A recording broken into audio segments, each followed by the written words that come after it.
బ్రేకింగ్లో చూస్తున్నాం. జగిత్యాల జిల్లా కమలాపూర్ గ్రామంలో స్వల్ప ఉద్రిక్తత నెలకొంది. ఉప సర్పంచ్ ఎన్నికపై ఇరు వర్గాల మధ్య వాగ్వాదం చోటు చేసుకుంది.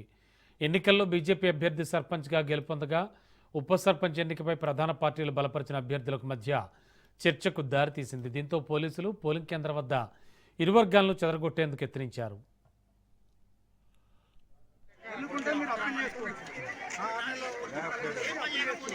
మీరు గెలిచిన అభ్యర్థులు ఒకవేళ అక్కడ లోపల ఎంతో మెజారిటీ సంతకంతో ఉప సర్పంచ్ గెలిచిన మీకు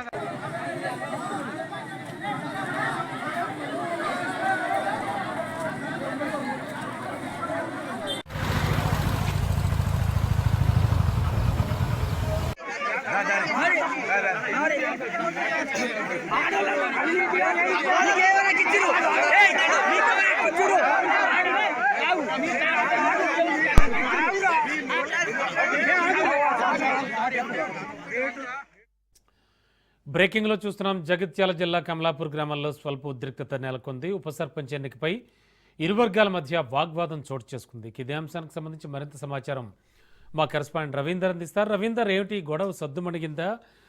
ఎందుకు తలెత్తింది వివాదం?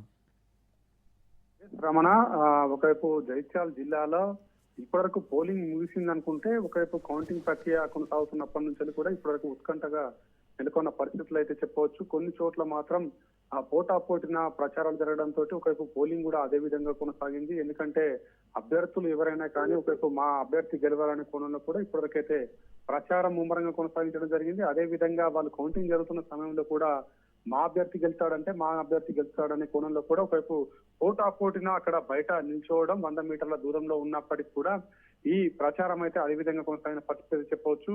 ఒకవైపు చూసుకుంటే ధర్మపురి మండలానికి సంబంధించి కమలాపూర్ గ్రామంలో ఒకవైపు స్వల్ప ఉద్రిక్తత వాతావరణం అయితే నెలకొన్న పరిస్థితులు అయితే చెప్పవచ్చు. ఎందుకంటే అక్కడ కౌంటింగ్ ఒకవైపు అయితే ఒకవైపు లెక్కింపు జరుగుతున్న సమయంలో కూడా ఒకవైపు బీజేపీకి సంబంధించిన అభ్యర్థి సర్పంచ్ గా గెలవడం, ఒకవైపు అక్కడ వార్డు మెంబర్లు మొత్తం కూడా అక్కడ వాళ్ళ తరఫున వీళ్ళ తరఫున ఉన్న అభ్యర్థులు కూడా వార్డు మెంబర్ల గెలవడంతో ప్రధాన పార్టీకి సంబంధించిన వారే అక్కడ ఉప సర్పంచ్ గా ఉండాలనే కోణంలో కూడా వీళ్ళిద్దరి మధ్య మాత్రం చాలా వరకు వాగ్వాదం నెలకొన్న పరిస్థితుల నేపథ్యంలో ఒకరి మధ్య ఒకరికి చాలా వరకు తోపులాట వరకు కూడా వెళ్ళడం జరిగింది. ఎందుకంటే అక్కడ ఉన్న పోలీసులు వాళ్ళను నివారించి అక్కడ నుంచి వెళ్ళి వాళ్ళని చెదరగొట్టే ప్రయత్నం చేశారు. కానీ అది ఇంకా ఉద్రిక్త వాతావరణం నెలకొనడంతో కూడా ఒకవైపు అక్కడ గందరగోళ పరిస్థితి అయితే నెలకొన్న పరిస్థితి చెప్పొచ్చు. అదే విధంగా మరోవైపు వెలిగటూరు మండలంలో కూడా ఒకవైపు పైడిపల్లి గ్రామంలో ఉద్రిక్త వాతావరణం నెలకొనడం జరిగింది. ఎందుకంటే అక్కడ కూడా ఓటింగ్ లెక్కింపు జరుగుతున్న సమయంలో కూడా ఒకవైపు ఓడిపోయిన అభ్యర్థికి సంబంధించిన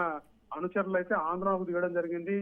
రీకౌంటింగ్ జరగాలనే కోణంలో కూడా ఒకవైపు పోలింగ్ కేంద్రం వద్ద అంటే పోలీస్ స్టేషన్ అంటే ఇటు లెక్కింపు జరుగుతున్న ప్రాంతంలో కూడా ఒకవైపు వాళ్ళు బైఠాయించడం జరిగింది. భారీగా పోలీస్ బందోబస్తు అయితే అక్కడ మోహరించారు. వాళ్ళను అక్కడ అదుపులోకి తీసుకునే ప్రయత్నం చేస్తున్నారు. ఎందుకంటే ఆల్రెడీ అక్కడ లెక్కింపు జరిగింది, అభ్యర్థిని ప్రకటించడం జరిగింది. అయినప్పటికీ కూడా ఒకవైపు అక్కడ మళ్ళీ పైడిపల్లికి సంబంధించిన మండలంలో కూడా అక్కడ ఉద్రిక్త వాతావరణం అయితే నెలకొన్న పరిస్థితి నేపథ్యంలో పోలీసులు వాళ్ళను అక్కడ నుంచి తరలించే ప్రయత్నం అయితే చేస్తున్న పరిస్థితి పడుతుంది. ఇటు కమలాపూర్ మండలం అదేవిధంగా పైడిపల్లి మండలంలో కూడా ఇటువంటి ఉద్రిక్త వాతావరణాలు అయితే నెలకొన్నాయి. ఒకవైపు ఆ కమలాపూర్ కు సంబంధించి అక్కడ గ్రామంలో మాత్రం వాళ్ళను ఒకవైపు తరిమి కొట్టే ప్రయత్నం చేస్తున్నారు పోలీసులు. వాళ్ళని కొంతమందిని మెప్పించే ప్రయత్నం చేస్తున్నారు. ఎందుకంటే ఒకవైపు జరుగుతున్న పరిస్థితుల నేపథ్యంలో ఉప సర్పంచ్ సంబంధించి వార్డు మెంబర్లు ఎవరైతే ఉంటారో వాళ్ళే ఎన్నుకోవాలి. కానీ మీరు రాజకీయ నాయకులు ఎటువంటి అక్కడ చొరవ తీసుకోవద్దు, ఎటువంటి అక్కడ ప్రలోభాలకు గురి చేయొద్దనే కోణంలో కూడా పోలీసులు వాళ్ళని నివారించే ప్రయత్నం చేస్తున్నారు. వాళ్ళకి సంబంధించిన వాళ్ళే ఎన్నుకుంటారు. మీరు ఎటువంటి అక్కడ దాంట్లో ఇన్వాల్వ్ కావద్దు, ఎటువంటి పరిస్థితులు ఇక్కడ నెలకొనద్దు. ఉద్రిక్త వాతావరణాలు నెలకొన్నట్టయితే ఎలక్షన్ కమిషన్ ప్రకారంగా 144 సెక్షన్ ఉంది కాబట్టి కంపల్సరీ చట్టపరమైన చర్యలు తీసుకోవడం జరుగుతుందనే కోణంలో కూడా వాళ్ళని నివారించే ప్రయత్నం చేస్తున్నారు. ఇంకా అదే విధంగా కొనసాగుతున్న పరిస్థితి అయితే కనబడుతుందని చెప్పొచ్చు రమణ. అక్కడ ఓకే, థ్యాంక్ యూ రవీందర్. అక్కడ లోపల ఎంతో మెజారిటీ సంతకంతో ఉప సర్పంచ్ గెలిచిన